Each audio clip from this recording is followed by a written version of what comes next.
Welcome to the slop farm. Enjoy the video. You start by assembling everything and then acting immediately.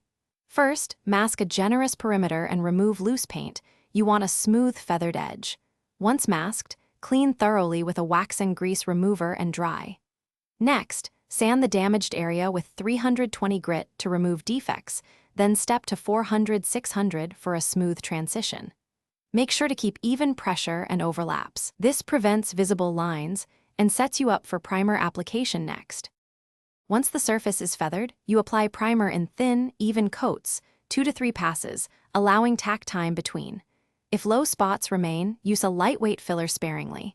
Sand smooth when cured. Then block sand the primer with 400-600 grit to eliminate orange peel and ensure adhesion. Make sure to wipe with tack cloth after sanding. Pay attention to temperature and humidity because improper conditions cause runs or poor curing, and adjust your drying time accordingly before moving to base coat. You now lay down the base coat. Use overlapping 50% passes and build color with thin layers until you match opacity. Once even, allow the recommended flash time, then apply 2 to 3 clear coat layers, 5 to 10 minutes flash between coats, and avoid heavy passes to prevent runs. After full cure, wet sand with 1000 then 2000 grit to level, then polish with compound to restore gloss. If you see orange peel or runs, wet sand and re-clear the spot. That single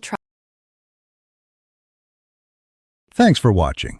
Consider subscribing if we helped you today.